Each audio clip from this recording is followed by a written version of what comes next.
막내 세아가 저기 노원구 아파트 판 돈 말이다. 그건 내 형님들 네댁에 고루 나눠주기로 했다. 넌 평소에 추석 차례상 전 하나 제대로 못 부치면서 뭘 바라겠니? 내 몫은 없다. 이게 다 우리 집안 체면을 위한 거니까 너도 알아들었겠지? 화려한 칠순 잔치연에서 마치 큰 적선이라도 베푸는 듯한 시어머니의 오만한 얼굴과 그 옆에서 탐욕스러운 미소를 숨기지 못하는 4명의 형님들을 보며 나는 눈길조차 주지 않았다. 나는 가방에서 서울대병원 VIP 특실 수납 영수증을 꺼내 들고는 모든 친척들이 지켜보는 앞에서 보란듯이 갈기갈기 찢어버렸다. 괜찮습니다. 어머니, 나는 얼음물을 들어 한 모금 축인 뒤 희미하게 미소 지으며 말했다. 어차피 어머니 췌장암 말기 치료에 쓰일 20억 원짜리 표적 항암제랑 양성자 치료비 방금 은행에 전화해서 싹 다 취소했거든요. 형님들이 어머니 전 재산을 고스란히 물려받으셨으니 앞으로 들어갈 막대한 병원비는 그분들한테 달라고 하세요. 그 순간 연 회장 전체에 쥐 죽은 듯한 정적이 감돌았다.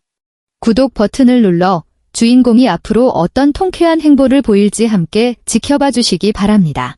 뜨겁게 달궈진 콩기름이 손등 위로 튀며 치익하는 미세한 소리를 냈고 곧이어 뼛속까지 파고드는 듯한 따가운 통증이 밀려왔다.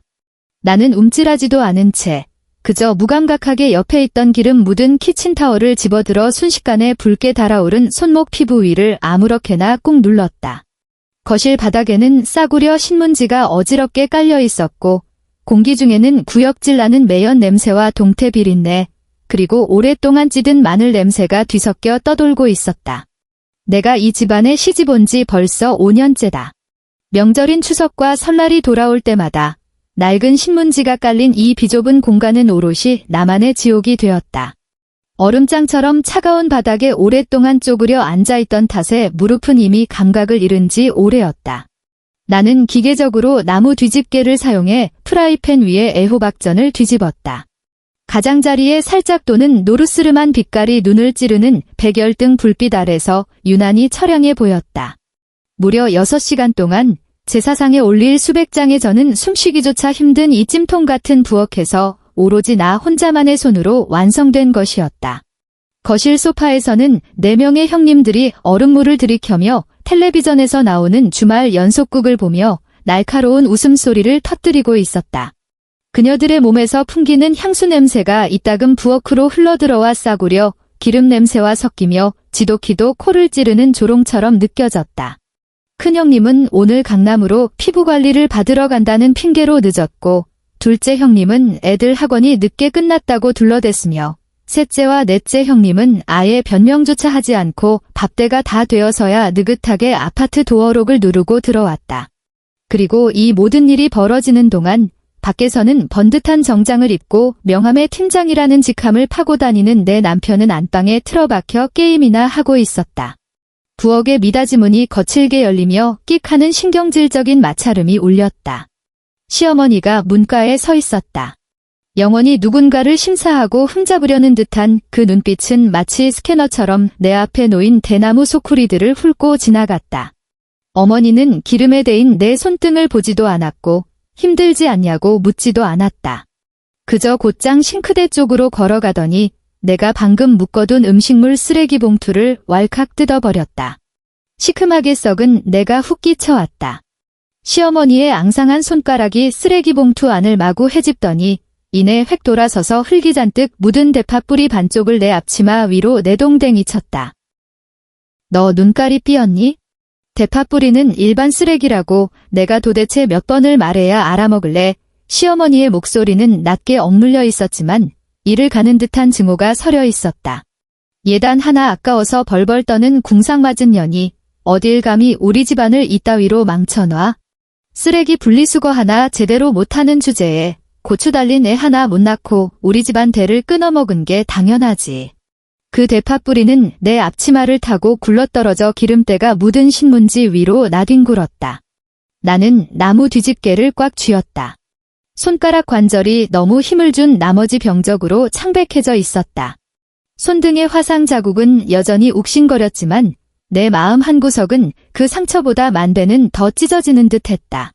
5년 전 잘나가는 외국계 기업의 임원으로서 내가 그동안 피땀 흘려 모은 돈을 싸들고 이 집안의 막내와 결혼했을 때만 해도 나는 참으로 순진했다.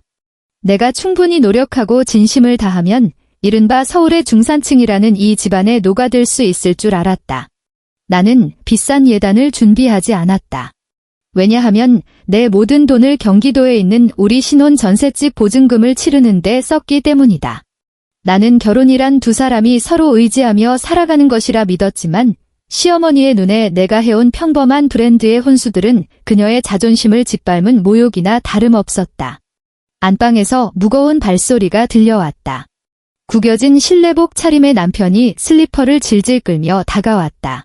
그는 바닥에 나뒹구는 대파 뿌리를 한 번, 분노로 일그러진 어머니의 얼굴을 한 번 쳐다보고는 마지막으로 내게 시선을 던졌다. 그는 다가와 나를 부축하지도 나를 위해 변명해주지도 않았다. 그저 짜증스럽게 머리를 극적이고는 냉장고로 다가가 얼음물 한 병을 꺼내 고개를 젖히고 벌컥벌컥 들이켰다. 여보, 좀 조심해서 할 수 없어. 남편은 손등으로 입가에 맺힌 물기를 닦아내며 귀찮다는 듯한 말투로 내뱉었다. 우리 엄마가 우리 5형제 키우느라 얼마나 고생하셨는데. 연세도 많으신데 막내 며느리인 당신이 좀 참으면 덧나? 자꾸 엄마 화나시게 만들지 마. 그 당연하다는 듯한 뻔뻔한 얼굴을 보자 위장이 뒤틀리는 것 같았다. 이것이 바로 내가 모든 것을 내던지고 결혼하려 했던 남자다. 연애 시절 비 오는 날이면 우산을 내 쪽으로 다 기울여주고 자신의 어깨 반쪽을 흠뻑 적시던 그 남자는 결혼 반지를 끼는 순간 완전히 죽어버렸다. 지금 내 앞에 서 있는 건 그저 어머니의 치맛자락 뒤에 숨어 효도라는 핑계로 자신의 나약함과 이기심을 포장하는 흡혈귀일 뿐이었다. 나는 깊게 숨을 들이마시며 목구멍까지 차오른 씁쓸한 위액을 억지로 삼켰다. 아무 말도 하지 않은 채 묵묵히 바닥에 떨어진 대파 뿌리를 주워 옆에 있던 검은색 일반 쓰레기 봉투에 던져 넣었다. 왜냐하면 나는 알고 있었기 때문이다. 이 지옥 같은 나날도 이제 곧 끝날 거라는 것을. 불과 사흘 전이었다. 시어머니 방의 낡은 신문지들을 정리하던 중 구겨진 서울대병원 봉투 안에서 건강검진 결과지 한 장을 발견했다. 그날은 햇살이 참 좋았다. 베란다 유리를 통과해 바닥에 쏟아지는 햇볕은 따스하기 그지없었다. 하지만 그 얇은 종이 한 장을 들고 있는 나는 마치 얼음 구덩이에 빠진 듯한 기분이었다. 종이 위에 적힌 글자들이 내 눈앞에서 미친 듯이 춤을 추다가 마침내 차디찬 의학 용어 몇 개로 선명하게 뭉쳐졌다. 췌장암, 말기. 어머니가 왜 이 사실을 숨겼는지는 모른다. 알량한 자존심 때문이었을 수도 있고 죽음에 대한 공포 때문이었을 수도 있다. 하지만 그 순간 사형 선고나 다름없는 그 결과지를 보며 내 마음속에는 나조차도 우습게 느껴질 한 가닥의 연민이 피어올랐다. 언제나 가장 악독한 말로 나를 저주하고 온갖 방법으로 나를 괴롭히던 저 노인네의 삶이 이미 카운트다운에 들어갔다는 사실 말이다. 마지막 남은 일말의 도리이자 지난 5년간의 지옥 같았던 내 결혼 생활에 스스로를 속이는 완벽한 마침표를 찍기 위해 나는 한 가지 결심을 했다. 나는 결혼 전 경기도에 투자해 두었던 내 명의의 땅을 몰래 처분했다. 그것은 순전한 내 개인 재산이자 나와 2살배기 딸아이를 위해 남겨둔 마지막 동아줄이었다. 땅을 현금화하는 과정은 순조로웠다.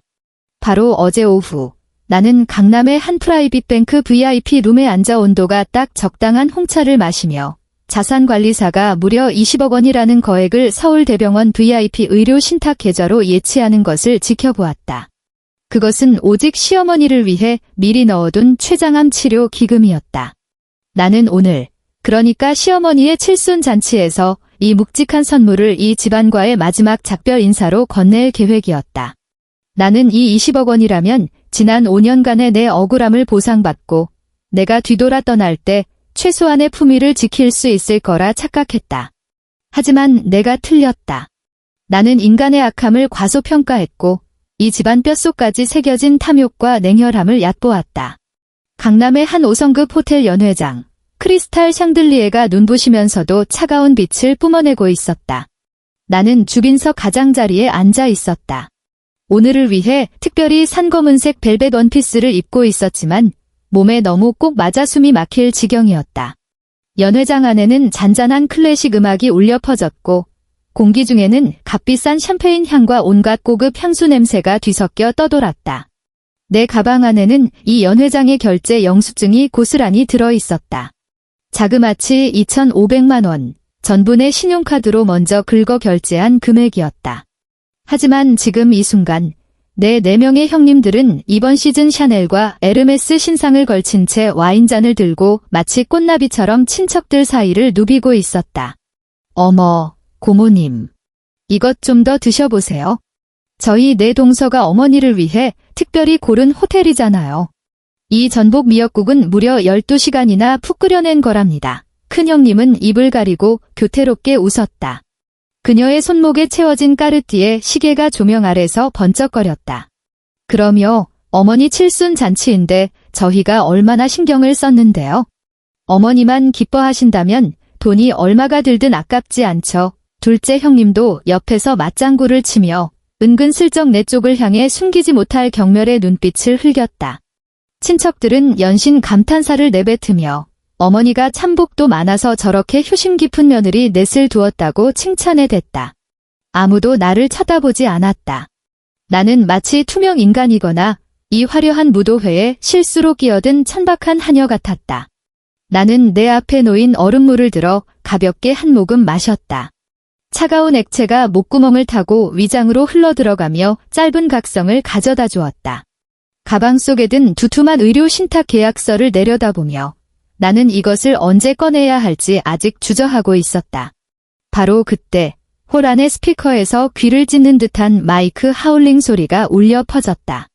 시끌벅적하던 연회장이 순식간에 조용해졌다. 모든 사람의 시선이 단상 위로 쏠렸다. 시어머니는 최고급 실크로 지어진 화려한 전통 한복을 입고 머리를 한치에 흐트러짐 없이 쪽진 채 서 있었다.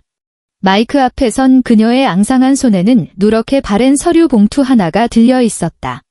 두꺼운 파운데이션으로 덮인 얼굴은 잿빛을 띠고 있었지만 눈빛만은 매처럼 번뜩였다. 오늘 내 칠순을 맞이하여 이 자리에 모인 친척들 앞에서 중대하게 발표할 일이 하나 있습니다. 시어머니의 목소리가 마이크를 타고 홀 안에 쩌렁쩌렁 울리며 거역할 수 없는 위엄을 뿜어냈다. 그녀는 천천히 그 서류 봉투를 열더니 붉은색 도장이 쾅 찍힌 문서 한 장을 꺼내 들었다. 법원에서 공증받은 유언장이었다. 나도 이제 나이가 먹고 몸도 예전 같지 않아서 말입니다. 내가 죽고 난 뒤에 자식놈들이 재산 가지고 싸움질하는 꼴을 보기 싫어 오늘 이 자리에서 유언을 공개하기로 했습니다. 시어머니는 잠시 말을 멈추고 단상 아래에 앉은 4명의 며느리들을 훑어보며 흡족한 미소를 지었다. 내 명의로 된 유일한 재산, 노원구에 있는 전세 낀 아파트 말이다. 지금 시세로 대략 8억 원 정도 하지. 시어머니의 목소리가 한껏 높아졌다. 이 아파트, 내 4명의 며느리들에게 똑같이 나눠주기로 결정했다. 그동안 이 집안을 위해 뼈 빠지게 고생한 며느리들이니 당연히 받을 자격이 있지? 단상 아래에서 즉각 열렬한 박수와 환호성이 터져나왔다. 4명의 형님들은 감격에 겨워 서로를 부둥켜 안았고 큰형님은 과장되게 눈물을 훔치며 어머니 감사합니다 하고 큰 소리로 외쳐댔다. 구석에 앉아있던 나는 주변의 공기가 순식간에 빨려나가는 듯한 질식감을 느꼈다. 그 8억 원짜리 아파트가 탐나서가 아니었다. 나는 그 돈의 단돈 1원도 원치 않았다. 내 숨통을 조인 것은 시어머니의 그 다음 말이었다. 시어머니의 시선이 인파를 뚫고 정확히 나에게 꽂혔다. 그 눈빛에는 단 한 줌의 온기도 없이 오직 깊은 혐오와 멸시만이 가득했다. 그리고 막내 세아가 시어머니가 차갑게 코웃음을 쳤다. 고요한 홀 안에서 그녀의 목소리가 유난히 날카롭게 울렸다. 너는 우리 집안에 시집 온 지 5년이 되도록 고추 달린 애 하나 못 낳고 쓸모없는 계집애 하나 낳아서 우리 집안 대를 아주 끊어먹었지? 평소에 김장 한 번 하자고 해도 이 핑계 저 핑계 대면서 요리조리 빠져나가고 매일같이 요사스럽게 꾸미고 회사나 쳐나가면서 며느리로서의 도리는 쥐뿔도 안 하지 않았니? 주변의 친척들이 수군거리기 시작했다. 조롱과 구경거리를 찾는 수많은 시선들이 마치 바늘처럼 내 등을 찔러댔다. 누군가 작게 웅얼거리는 소리가 들렸다. 그럼 예단 하나 안 해온 천것이 무슨 염치로 재산을 탐내? 그러니 이 유산에서 내게 떨어질 위로금은 단 한 푼도 없다. 불만 없겠지. 시어머니는 마치 구역질 나는 바퀴벌레를 내려다보듯 나를 굽어보고 있었다. 머릿속에서 이명이 울렸다. 피가 혈관을 거꾸로 솟구치며 고막을 때렸다. 단상 위의 시어머니를 도끼로 일그러진 그 얼굴을 바라보며 나는 문득 이 모든 상황이 미치도록 황당하게 느껴졌다. 이게 바로 내가 20억 원을 들여 살리려 했던 사람이다. 이게 바로 내가 온갖 굴욕을 견디면서도 마지막 품위를 지켜주려 했던 내 가족이다. 내 옆에 앉은 남편은 몸을 부들부들 떨고 있었다. 하지만 그것은 분노 때문이 아니라 공포 때문이었다. 그는 갑자기 테이블 아래로 내 정강이를 거칠게 걷어찼다. 나는 고개를 돌려 그를 쳐다보았다. 그의 얼굴은 새하얗게 질려 있었고 이마에는 식은땀이 송글송글 맺혀 있었다. 그는 미친 듯이 내게 눈치를 주며 소리 없이 입술을 달싹였다. 내가 너무나도 잘 아는 그 입 모양이었다. 무릎 꿇어 그는 눈빛으로 나를 애원하면서도 은근한 협박을 담고 있었다. 빨리 무릎 꿇고 어머니 가르침에 감사하다고 해? 그 순간 내 안에서 무언가가 와장창 깨져나가는 소리가 들렸다. 그것은 지난 5년간 내가 매일 밤낮으로 인내하고 굽실거리고 자기 최면을 걸며 쌓아 올렸던 거짓된 세계가 완전히 무너져 내리는 소리였다. 나는 나약해 빠진 남편의 얼굴을 보았고 단상 위에서 기세등등한 시어머니를 보았으며 옆에서 스마트폰을 몰래 꺼내 들고 내 꼴을 찍으려 킬킬대는 형님들을 보았다. 나는 돌연 웃음을 터뜨렸다. 그것은 지독하게 차갑고 나조차도 낯설게 느껴지는 서늘한 미소였다. 나는 무릎을 꿇지 않았다. 양손으로 테이블을 짚은 채 경악으로 물든 사람들의 시선을 받으며 천천히 자리에서 일어났다. 의자 다리가 값비싼 대리석 바닥에 긁히며 끼익하는 날카로운 비명을 질렀고 억눌려 있던 연회장의 정적을 단숨에 찢어발겼다. 여보, 당신 미쳤어. 남편이 억눌린 목소리로 기겁하며 내 치맛자락을 잡으려 손을 뻗었다. 나는 팔을 거칠게 뿌리치며 식은땀 범벅인 그의 손을 쳐냈다. 나는 그를 쳐다보지도 않은 채 에르메스 핸드백에서 내 스마트폰을 꺼냈다. 화면이 켜지는 순간 액정빛이 내 무표정한 얼굴을 비췄다. 나는 익숙하게 화면을 밀어 올려 연락처에서 끝자리가 888인 번호를 찾아 통화 버튼을 눌렀다. 그리고 스피커폰을 켰다. 뚜뚜뚜. 통화 연결음이 바늘 떨어지는 소리조차 들릴 만큼 고요한 연회장에 울려 퍼졌고 그 소리 하나하나가 사람들의 심장을 때리는 듯 했다. 네, 최 대표님 안녕하십니까? 전화기 너머로 자산관리사의 지극히 공손한 목소리가 흘러나왔다. 취소하세요. 나는 단상 위에 시어머니를 뚫어지게 응시하며 고인물처럼 일말의 파동도 없는 평온한 목소리로 말했다. 네. 무슨 말씀이신지 자산관리사가 미처 상황을 파악하지 못한 듯 했다. 취소하라고요. 서울대병원에 예치해둔 20억 원짜리 VIP 의료 신탁 말입니다. 나는 또박또박 한 글자씩 내뱉었고 그 소리는 연회장 구석구석까지 선명하게 꽂혔다. 네, 췌장암 말기 치료에 쓰려던 그 기금, 이제 필요 없어졌습니다. 전액 철회해서 제 개인 계좌로 다시 돌려놓으세요. 알겠습니다. 최 대표님. 즉시 처리해드리겠습니다. 나는 통화 종료 버튼을 눌렀다. 연회장 전체가 무덤처럼 고요해졌다. 아무도 입을 열지 않았고 숨소리마저 멎은 듯 했다. 모든 사람의 뇌는 방금 들은 두 단어, 20억과 췌장암의 의미를 미친 듯이 처리하고 있었다. 나는 핸드백 지퍼를 열고 차가운 서류 봉투에 손끝을 댔다. 나는 그것을 확 뽑아 들더니 단 한 치의 망설임도 없이 주빈석을 향해 세차게 내던졌다. 펄럭. 얇은 건강검진 결과지가 마치 날카로운 칼날처럼 허공에 하얀 포물선을 그리더니 어머니 앞에 놓인 김이 모락모락 나는 전복 미역국 그릇 옆에 정확히 내리꽂혔다. 갈색 국물이 몇 방울 튀어올라 결과지 우측 하단에 찍힌 서울대병원의 붉은 도장을 더럽혔다. 어머니, 깜빡하고 말씀 못 드린 게 있네요. 나는 순식간에 핏기가 싹 가신 시어머니의 얼굴을 보며 마치 오늘 날씨를 이야기하듯 나긋나긋한 목소리로 속삭였다. 어머니, 곧 돌아가신대요.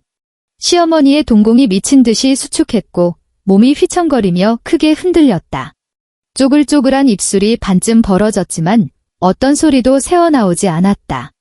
하지만 걱정 마세요. 나는 상체를 살짝 앞으로 숙이며 이미 돌부처처럼 굳어버린 4명의 형님들을 훑어보고는 잔인한 미소를 지었다. 어머니의 훌륭하신 내며느리들이 방금 8억 원짜리 아파트를 물려받았잖아요.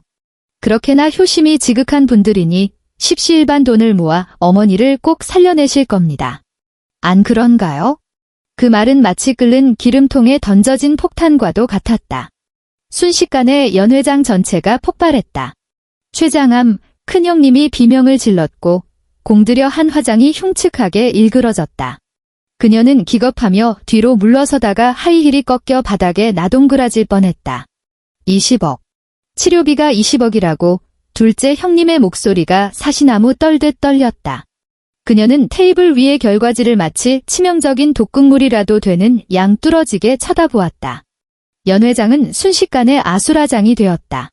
친척들은 미친 듯이 쑥덕거리기 시작했고 그들의 시선은 시어머니와 나 사이를 쉴 새 없이 오갔다.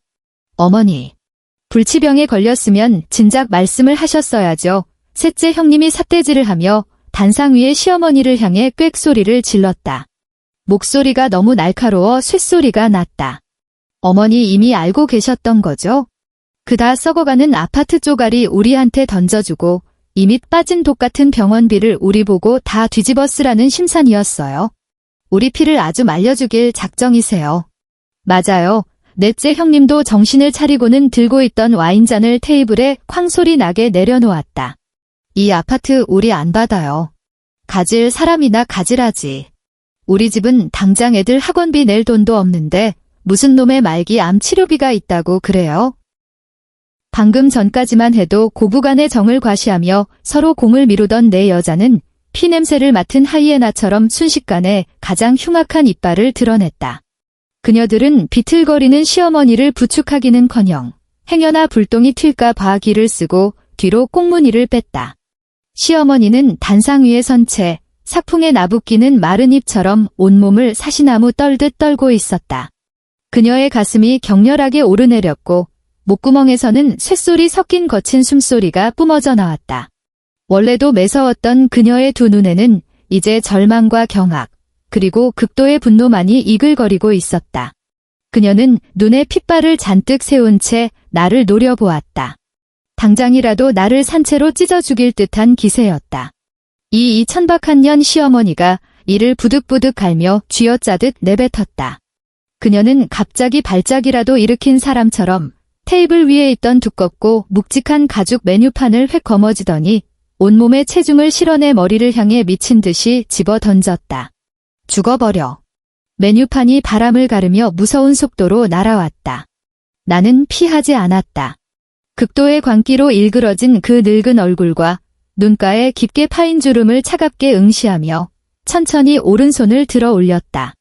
황동 모서리가 박힌 그 무겁디 무거운 가죽 메뉴판은 매서운 바람소리를 내며 내 이마를 향해 곤두박질 치고 있었다. 나는 피하지도 눈을 감지도 않았다. 그저 천천히 오른손을 들어 올렸을 뿐이다. 퍽 하는 둔탁한 소리가 울렸다. 단단한 황동 모서리가 내 팔뚝을 강타했다. 얇은 벨벳 옷감을 뚫고 뼛속까지 찌릿한 격통이 신경을 타고 뇌로 솟구쳤다. 팔이 푹 꺾이며 뼈가 부서질 듯한 고통이 밀려왔지만 나는 이를 악물고 단 한마디의 신음조차 흘리지 않았다. 나는 극도의 광기로 일그러진 시어머니의 얼굴을 보았고 지나치게 힘을 준 나머지 무게 중심을 잃고 앞으로 쏠리는 그녀의 몸뚱이를 보았다. 지난 5년간 늘 그래왔던 것처럼 황급히 손을 뻗어 그녀를 부축하지 않았다.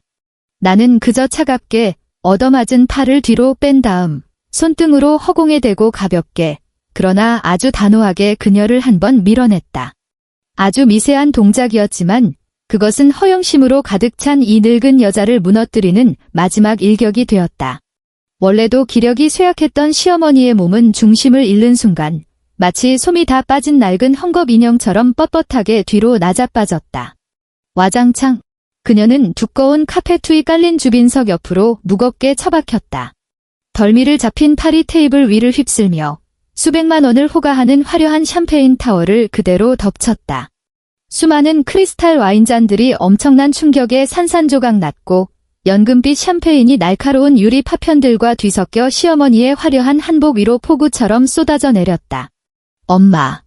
의자에 잔뜩 웅크린 채 벌벌 떨고 있던 남편이 마침내 꼬리를 밟힌 고양이처럼 비명을 지르며 펄쩍 뛰어올랐다. 그는 바닥을 기다시피 하며 쓰러진 어머니에게 달려갔고 무릎이 깨진 유리 조각에 긁혀 순식간에 시뻘건 피가 배어나왔다.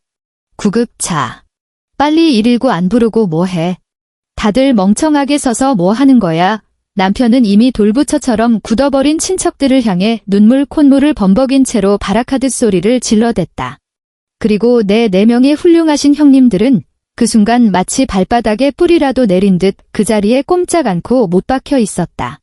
그녀들의 시선은 전복 미역국 국물이 튄 췌장암 확진 판정서에 죽어라 꽂혀 있었고 마치 그것이 지옥에서 날아온 저승사자의 호출장이라도 되는 듯했다. 큰형님은 행여나 바닥에 흐른 핏물과 샴페인에 더러워질까 봐 무의식적으로 손에 들고 있던 1,000만 원짜리 에르메스 가방을 등 뒤로 감추기까지 했다. 나는 그 자리에 선 채 이 황당한 촌극을 차갑게 지켜보았다. 팔뚝의 격통은 여전히 이어지고 있었지만 내 주위의 공기만큼은 그 어느 때보다 상쾌하게 느껴졌다. 구급차의 사이렌 소리가 강남의 사치스러운 밤하늘을 날카롭게 찢었다. 서울대병원 응급실 복도에는 코를 찌르는 소독약 냄새와 구역질 나는 피비린내가 자욱하게 깔려 있었다. 새하얀 형광등 불빛이 차가운 테라초 바닥에 부딪혀 사람을 절망케 하는 희뿌연 빗무리를 반사해냈다. 나는 복도 끝 플라스틱 대기 의자에 앉아 자판기에서 뽑은 얼음물을 손에 쥐고 있었다. 종이컵 겉면에 맺힌 물방울이 내 손가락 틈을 타고 흘러내려 아까 실수로 기름때가 살짝 묻어버린 검은색 벨벳 치맛자락 위로 툭툭 떨어졌다. 응급실의 빨간 불은 꺼질 줄을 몰랐다. 남편은 마치 머리 잘린 파리처럼 복도를 초조하게 왔다 갔다 했다. 그의 정장 마이는 진작에 어디다 내다 버렸는지 보이지 않았고 셔츠 기든 쥐어뜯은 듯 풀려 있었으며 그 위에는 어머니가 토해낸 오물이 잔뜩 묻어 있었다. 응급의학과 의사가 두툼한 수납 영수증을 들고 차가운 얼굴로 걸어 나왔다. 보호자분, 환자분은 췌장암 말기에 급성 쇼크가 동반되어 당장 종양내과 특수중환자실로 옮기셔야 합니다. 그런데 전산망을 확인해 보니 2시간 전에 예치되어 있던 20억 원의 의료 신탁 기금이 전액 취소되었더군요. 지금 당장 거액의 입원 보증금을 수납하지 않으시면 저희로서는 가장 기본적인 연명 치료밖에 해드릴 수 없습니다. 의사가 입에 올린 그 금액에 남편은 다리에 힘이 쫙 풀려 하마터면 바닥에 주저앉을 뻔했다. 그는 덜덜 떨리는 손으로 스마트폰을 꺼내 미친 듯이 화면을 두드려댔다. 나는 보지 않아도 그가 우애 좋은 오 형제라는 이름의 단톡방에서 살려달라고 빌고 있다는 것을 알 수 있었다. 큰형, 엄마 수술 보증금이 필요해. 형들이 빨리 돈 좀 모아서 보내줘. 작은 형, 형 이번에 보너스 받았다며? 나 먼저 좀 빌려줘. 나는 그를 차갑게 응시했다. 스마트폰 화면의 불빛이 그의 새하얗게 질린 얼굴을 비췄다. 그는 화면을 뚫어지게 쳐다보며 점점 눈을 부릅떴고 안구에 핏발이 서 당장이라도 터져버릴 것만 같았다. 답장은 없었다. 단 한 명도 없었다. 칠순잔치에서 앞다투어 어머니께 술을 올리고 효심을 자랑하던 그 형들은 지금 이 순간 마치 단체로 세상에서 증발해버린 것 같았다. 남편은 현실을 부정하며 큰형의 번호로 전화를 걸었다. 고객님이 전화를 받지 않아 삐소리 이후 소리샘으로 연결됩니다. 기계적인 여자 목소리가 텅 빈 복도에 울려 퍼졌다. 남편의 손이 흠칫 떨리며 하마터면 스마트폰을 바닥에 떨어뜨릴 뻔했다. 그는 연달아 둘째, 셋째, 넷째 형에게 전화를 걸었다. 예외는 없었다. 전부 수신 차단 상태였다. 방금 전 연회장에서 8억 원짜리 아파트의 상속권을 손에 쥐었던 4명의 형님들은 그것이 20억 원이라는 의료비를 쏟아부어야 하는 및 빠진 독이라는 사실을 알게 되자마자 일말의 망설임도 없이 야반도주하듯 모든 연락을 끊어버린 것이다. 남편은 절망에 빠져 스마트폰을 내려놓고는 천천히 고개를 돌려 구석에 앉아있는 나를 바라보았다. 그의 눈빛에는 처음엔 당황하는 기색이 스쳤지만 이내 아주 당연하다는 듯한 탐욕으로 빠르게 뒤바뀌었다. 그는 내 앞으로 성큼성큼 달려와 내 곁에 놓인 핸드백을 낚아채더니 지퍼를 거칠게 열어젖히고 그 안을 미친 듯이 뒤지기 시작했다. 여보, 당신 월급 통장 어디 있어? 외국계 회사 다니면서 10년 동안 보너스 모아둔 그 카드 말이야. 빨리 내놔. 당장 가서 보증금부터 내야 할 거 아니야. 그는 가방을 뒤집어 엎으며 내게 명령하듯 소리를 빽 질렀다. 초조함에 시퍼런 핏줄이 붉어져 나온 그의 두 손을 보며 내 머릿속에는 5년 전 우리가 처음 데이트하던 날의 장면이 문득 스쳐 지나갔다. 비가 억수같이 쏟아지던 그날, 그는 바로 이 두 손으로 내 핸드백이 비에 조금이라도 젖을세라 품에 안고 조심스레 감싸주었었다. 그러나 지금 그 두 손은 마치 강도처럼 내 마지막 남은 생존 자금을 약탈하려 들고 있었다. 그는 마침내 안주머니에서 검은색 체크카드를 찾아냈다. 그는 마치 생명줄이라도 잡은 사람처럼 몸을 돌려 수납처를 향해 뛰어가려 했다. 비밀번호가 뭐야? 여전히 엄마 생신이지? 네, 그럴 줄 알았어. 당신이 제일 효부라니까. 그는 뒤도 돌아보지 않고 소리쳤다. 나는 의자에 앉은 채 자세 한 번 바꾸지 않았다. 종이컵을 들어 얼음물을 한 모금 마셨다. 차가운 액체가 목구멍을 타고 흘러내리며 내 마음속에 남아있던 마지막 한 가닥의 우스운 연민마저 완전히 불태워버렸다.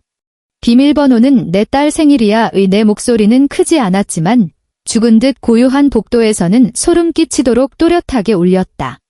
남편의 발걸음이 우뚝 멈췄다. 그는 몸을 돌려 황당하다는 듯 나를 쳐다보았다. 하지만 내가 비밀번호를 맞게 친다고 해도 그 안에는 단돈 1원도 없어. 나는 그의 두 눈을 똑바로 쳐다보며 한 글자 한 글자 힘주어 말했다. 어제 오후에 내가 경기도 땅 판 돈까지 모조리 다 합쳐서 내 개인 명의의 해외 동결 신탁 계좌로 이체해버렸거든. 내 지문이랑 홍채 인식 없이는 그 누구도 단일 원조차 뺄 수 없어. 당신 미쳤어. 남편이 맹수처럼 달려와 내 멱살을 틀어쥐었다. 눈알이 당장이라도 튀어나올 것 같았다. 우리 엄마야. 저 안에서 죽어간다고. 그런데 돈을 동결시켜? 이 독사 같은 년, 당신 지금 우리 엄마 죽는 꼴을 두 눈 뜨고 보겠다는 거야?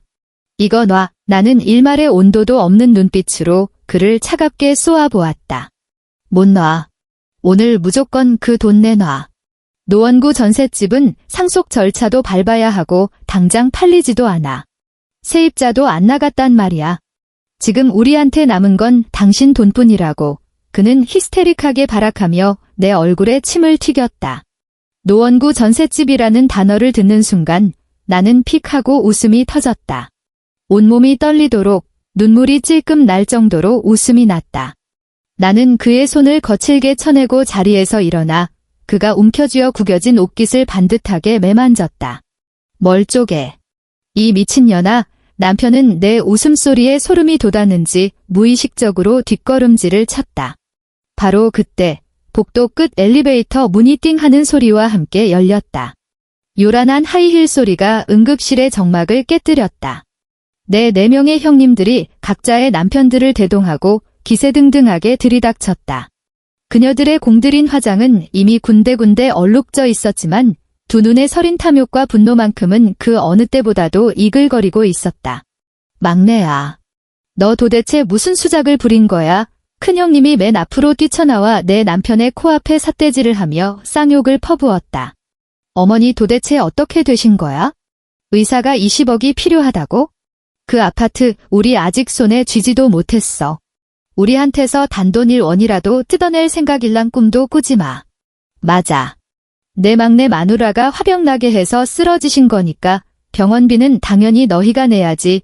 둘째 형님도 바짝부터 맞장구를 치며 두 손으로는 제 명품 가방을 꽉 끌어안고 있었다. 남편은 구세주라도 만난 듯 갑자기 나타난 형과 형수들을 보며 큰형의 소매자락을 부여잡고 매달렸다. 큰형, 드디어 왔구나. 엄마가 지금 오늘 내일 하셔. 형들이 빨리 돈 좀 모아서 보증금부터 내줘. 엄마가 그 8억짜리 아파트 형들한테 다 넘겨줬잖아. 카악퇴, 큰형님이 바닥에 침을 뱉을 기세로 쏘아붙였다. 무슨 얼어 죽을 8억짜리 아파트야. 그 안에 세입자한테 내줘야 할 전세 보증금이 5억이나 묶여 있는데 남은 돈 다 끌어모아봤자 코에 붙일 것도 없는데 우리 보고 그 20억짜리 구덩이를 메우라고? 헛소리 집어치워. 어머니가 사경을 헤매는 와중에도 푼돈 몇 푼에 눈이 멀어 서로 물어뜯고 있는 이 흡혈귀 떼를 보며 나는 천천히 그들 한가운데로 걸어 들어갔다. 아주버님들, 그리고 형님들, 나는 헛기침을 한 번 하고 입을 열었다. 내 목소리가 복도에 쩌렁쩌렁 울렸다. 노원구 아파트에 대해 아주 단단히 오해를 하고 계신 모양이네요. 모든 사람의 시선이 순식간에 내게로 쏠렸다.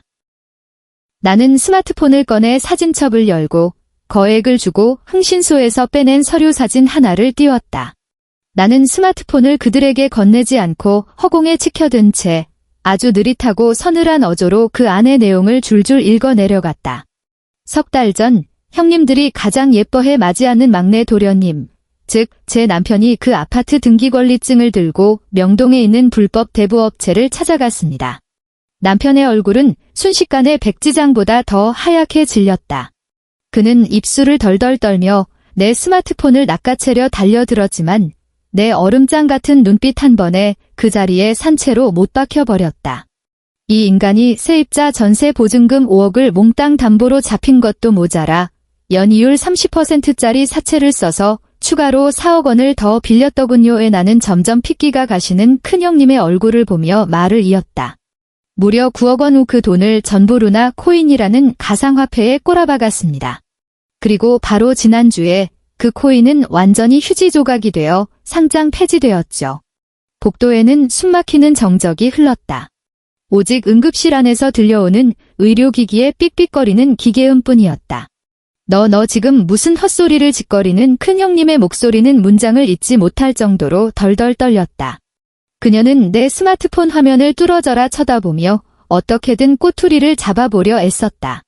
제가 헛소리를 하는지 아닌지는 당장 그 아파트에 가보시면 알 겁니다. 나는 비웃음을 흘리며 스마트폰을 집어넣었다.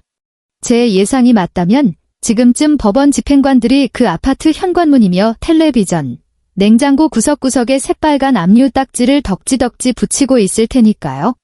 아닐 거야. 둘째 형님은 다리에 힘이 풀려 차가운 바닥에 그대로 주저앉고 말았다.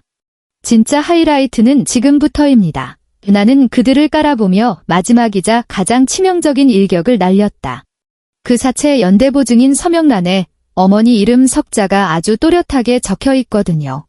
그 말인즉슨 나는 잠시 말을 멈추고 그들의 얼굴에 떠올랐던 탐욕이 순식간에 극도의 공포로 뒤바뀌는 표정을 감상했다. 어머니가 오늘 칠순 잔치에서 모든 친척들이 보는 앞에서 유언장이라는 형태로 이미 깡통이 되어버린 그 아파트와 눈덩이처럼 불어나는 사채 빚을 네 분 형님들께 똑같이 나누어 주셨다는 겁니다. 축하드려요. 이제 형님들은 단돈 1원도 못 챙기는 건 물론이고 유산 상속인 자격으로 평생 갚아도 못 갚을 그 어마어마한 빚더미를 공동으로 떠안게 되셨네요. 이 말은 마치 엄청난 위력의 폭탄처럼 응급실 복도를 산산조각 냈다. 큰형님은 눈알이 튀어나올 듯 부릅떴다. 그녀는 소름 끼치는 비명을 지르며 획 돌아서더니 내 남편에게 달려드는 대신 방금 문이 열린 응급실을 향해 미친년처럼 돌진했다. 이 늙어 죽지도 않는 사기꾼 노인네야. 어디서 이딴 쓰레기 같은 빚더미를 우리한테 떠넘겨. 큰형님은 궁지에 몰린 야수처럼 가로막는 간호사를 거칠게 밀쳐내고 어머니의 병상 앞으로 뛰어들었다.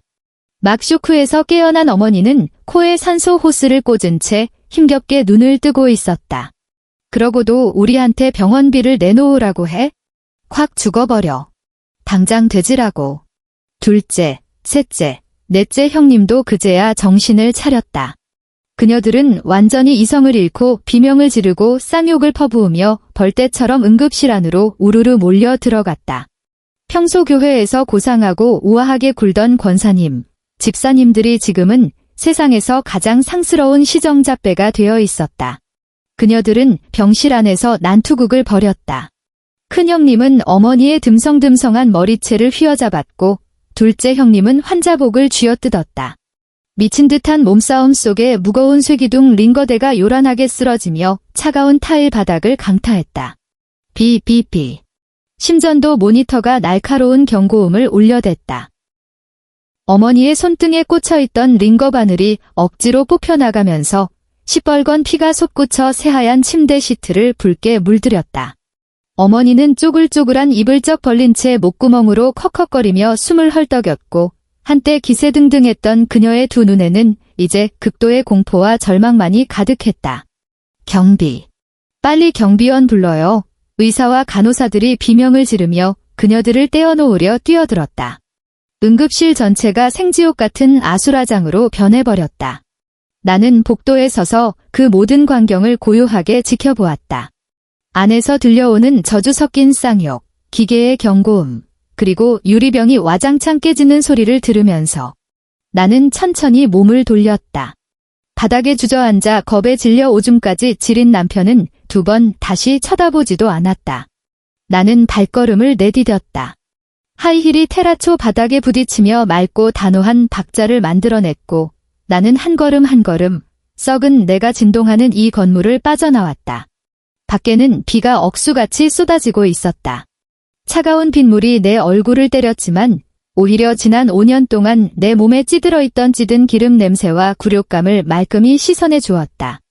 다음 날 오전 서울가정법원. 에어컨 바람이 너무 세서 뼛속까지 시려올 지경이었다.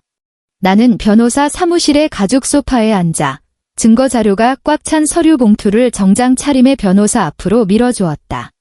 최 대표님, 제공해주신 증거들이 아주 명백합니다. 변호사는 콧등에 금태 안경을 치켜올리며 은행 거래 내역, 불법 사채 대부 계약서 사본, 그리고 남편과 가상화폐 브로커가 나눈 카톡 대화 캡처본을 빠르게 훑어보았다.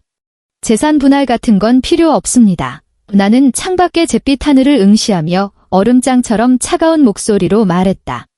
혼인 빙자 사기 및 부부 공동 재산 악의적 횡령으로 고소할 겁니다. 가장 강력한 가압류를 신청해서 그 인간 명의로 된 단돈 1원짜리 자산까지 싹 다 동결시켜 주십시오.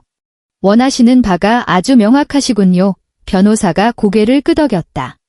상대방의 유책 사유가 극히 중대하고 거액의 채무를 은닉한 점을 감안할 때 상대방에게 재산 분할 포기를 요구하고 위자료도 지급하지 않는 방향으로 갈 수 있습니다. 그자는 위자료 한 푼 없이 맨몸으로 쫓겨날 것이며 그 사채 빚도 온전히 혼자 떠안게 될 겁니다. 좋습니다. 나는 자리에서 일어나 가방을 챙겼다. 최대한 빨리 처리해주세요. 변호사 사무실에서 나와 길모퉁이 카페로 들어갔다. 얼음을 가득 채운 아이스 아메리카노를 한 잔 주문했다. 창가 자리에 앉아 스마트폰을 꺼내 평소 오랫동안 눈팅만 하던 앱 몇 개를 켰다. 하나는 서울 강남구와 노원구에서 가장 큰 맘카페였다. 또 다른 하나는 시어머니와 형님들이 다니는 수만 명 규모의 대형 교회 내부 카톡방이었다. 나는 그 어떤 과장된 말도 덧붙이지 않았다. 그저 어젯밤 응급실 복도에서 녹음한 고음질 파일과 병원 경비원에게 돈을 찔러주고 복사해온 응급실 문 앞의 CCTV 영상을 하나의 파일로 압축했을 뿐이다. 제목은 아주 단순했다. 그저 차가운 몇 글자뿐이었다. 본 교회 김미옥 권사님과 4명의 모범 며느리들의 실체, 그리고 막내 아들의 9억 사채 사기 전말. 나는 화면의 파란색 전송 진행바가 조금씩 앞으로 나아가는 것을 지켜보았다. 50%, 80%, 100%. 전송 완료. 전송이 완료됨과 거의 동시에 내 스마트폰이 미친 듯이 진동하기 시작했다. 수많은 알림음이 폭우처럼 쏟아져 내렸다. 어머나 세상에. 이거 김 권사님 아니에요? 평소에 교회에서 그렇게 체면을 차리시더니. 너무 끔찍해. 며느리가 응급실에서 시어머니 링거를 뽑아버린다고? 이거 살인 미수 아니야? 어쩐지 그 집 막내 며느리는 교회에 코빼기도 안 비친다 했더니 저 흡혈귀 같은 인간들한테 시달려서 그랬구나. 사채라고. 맙서사, 나 큰형님한테 500만 원 빌려주고 다음 달에 받기로 했는데. 안 되겠다. 당장 경찰에 신고해야지. 여론의 핵폭탄이 순식간에 터져버렸다. 나는 화면 위로 미친 듯이 쏟아지는 댓글들을 보며 아이스 아메리카노를 들어 깊게 한 모금 빨아들였다. 사회적 매장, 완료. 듣자 하니 하루 수백만 원에 달하는 특실 입원비를 감당하지 못해서 어머니는 응급처치로 겨우 목숨을 건진 다음날 병원 측에 의해 가장 싸고 시끄러운 6인실 일반 병동으로 강제 이송되었다고 한다. 그 병실에는 온갖 밑바닥 인생들이 꽉 들어차 있었고 공기 중에는 언제나 배설물과 싸구려 소독약 냄새가 진동했다. 어머니는 매일 누렇게 바랜 침대 시트 위에 누워 췌장암 말기가 가져다주는 살이 찢기는 듯한 극통을 견뎌야 했다. 그리고 그녀가 매일 봐야 했던 것은 자손들이 병상을 지키며 효도하는 모습이 아니라 파산과 사채업자의 빚 독촉에 시달리는 4명의 며느리들이 매일같이 침대마드로 달려와 코앞에 삿대질을 하며 쌍욕을 퍼붓는 꼴이었다. 그녀들은 어머니의 성인용 기저귀 값을 누가 낼 것인가를 두고 서로 물어뜯었고 심지어 어머니의 환자식 식판을 바닥에 엎어버리기까지 했다. 끝없는 고통과 회한, 그리고 굴욕 속에서 한때 그토록 오만방자했던 노인네는 그저 탁해진 눈동자로 천장에 곰팡이 핀 벽지를 노려보며 하루하루 숨을 헐떡이며 죽음이 찾아오기만을 기다릴 뿐이었다. 하지만 이 모든 것은 이미 나와는 아무런 상관도 없는 일이었다. 반년 후 서울 한남동 유엔빌리지 고급 아파트. 거대한 통유리 창 밖으로 한강 수면이 석양의 붉은 노을을 받아 금가루를 뿌린 듯 반짝이고 있었다. 강 건너편의 네온 사인이 막 켜지기 시작했고 자동차 불빛들이 마치 붉고 하얀 리본처럼 도시의 동맥을 따라 굽이치고 있었다. 아파트 내부의 항온 시스템이 실내 온도를 가장 쾌적한 24도로 유지해 주었다. 공기 중에는 은은한 프리지아 향기가 감돌았고 과거에 그 숨막히던 마늘 냄새와 찌든 기름 냄새는 더 이상 존재하지 않았다. 2살배기 딸아이는 푹신한 양모 카페 위 깔린 아이방에서 새근새근 잠들어 있었다. 기다란 속눈썹이 뽀얀 뺨 위로 사랑스러운 그림자를 드리웠다. 나는 편안한 실크 홈웨어를 입고 맨발로 걸어가 오픈형 주방의 대리석 아일랜드 식탁 앞에 섰다. 살균기에서 크리스탈 유리잔을 하나 꺼내 양문형 냉장고 앞으로 다가가 얼음 버튼을 눌렀다. 와르르. 투명한 얼음 조각들이 컵 안으로 쏟아지며 청아하고 듣기 좋은 마찰음을 냈다. 나는 얼음물을 컵 가득 받아 들었다. 손가락이 차가운 컵 표면에 닿는 순간 그 서늘하면서도 맑은 감각이 손끝을 타고 심장까지 번져나갔다. 나는 고개를 젖혀 물을 크게 한 모금 들이켰다. 차가운 액체가 목구멍을 타고 넘어가며 지난 5년 동안 내 영혼 밑바닥에 억눌려 있던 모든 초조함과 굴욕감, 그리고 자기의심을 말끔히 씻어내 주었다. 나는 마치 두껍고 썩어 빠진 허물을 벗어던지고 비로소 첫 번째 신선한 공기를 들이마신 것 같은 기분이었다. 아일랜드 식탁 위에 올려둔 스마트폰 화면이 갑자기 밝아지더니 웅웅거리는 진동 소리를 끊임없이 내뱉기 시작했다. 나는 물컵을 내려놓고 스마트폰을 집어들었다. 화면에는 내가 이미 수십 번도 더 차단했지만 매번 다른 모르는 번호로 문자를 보내오는 그 인간이 또다시 장문의 메시지를 보내와 있었다. 여보, 제발 부탁이야. 한 번만 만나줘. 내가 다 잘못했어. 진짜 뼈저리게 반성하고 있어. 나 지금 매일 반지하 고시원 방에 틀어박혀서 컵라면 하나 사 먹는 것도 벌벌 떨면서 살아. 사채업자들이 매일같이 문을 부서져라 두드려대서 진짜 미쳐버릴 것 같아. 엄마 어젯밤에 돌아가셨어. 가시는 길에 옆에 아무도 없었어. 형들이랑 형수들은 빚쟁이들 피한다고 다 도망가 버려서 장례식 치러줄 사람조차 없어. 내가 무릎 꿇고 빌게. 두 손 모아 싹싹 빌게. 제발 우리 딸 얼굴 봐서라도 딸내미 한 번만 보게 해줘. 딱 한 번만이라도 좋으니까. 문자는 꼬리에 꼬리를 물고 이어졌고 글자 사이사이마다 절망과 비굴함, 그리고 처절한 애원이 묻어났다. 나는 화면을 꽉 채운 그 빽빽한 글자들을 보면서도 눈동자에는 일말의 파동조차 일지 않았다. 나는 고개를 숙여 내 왼손을 내려다보았다. 약지 손가락에 과거 오랜 세월 싸구려 결혼 반지를 끼고 있어 남았던 옅은 자국은 이미 시간의 흐름 속에 완전히 사라진 지 오래였다. 내 손가락은 길고 깨끗했으며 그 어떤 속박의 흔적도 남아있지 않았다. 나는 입꼬리를 살짝 올려 진심 우러나오는 홀가분한 미소를 지었다. 그리고 검지 손가락을 뻗어 화면을 가볍게 몇 번 터치했다. 전체 선택. 영구 삭제. 화면은 순식간에 텅 비워졌고 다시 깨끗한 배경화면으로 돌아갔다. 그곳에는 발리 해변에서 나와 딸아이가 세상에서 가장 눈부시게 웃고 있는 사진이 있었다. 나는 스마트폰을 뒤집어 테이블 위에 내려놓고 얼음물 컵을 든 채 통유리창 앞으로 걸어갔다. 한강의 밤바람이 마치 유리를 뚫고 내 얼굴을 스치는 듯 했다. 나는 발 아래로 펼쳐진 화려하고도 냉혹한 이 도시를 내려다보며 컵 안의 얼음물을 시원하게 단숨에 들이켰다. 유나의 이야기는 여기까지입니다. 그녀의 이야기가 여러분의 일상에 작은 통쾌함을 선사했기를 바라며 매일매일 웃음 가득한 하루 보내시길 바랍니다. 그럼 다음 영상에서 뵙겠습니다.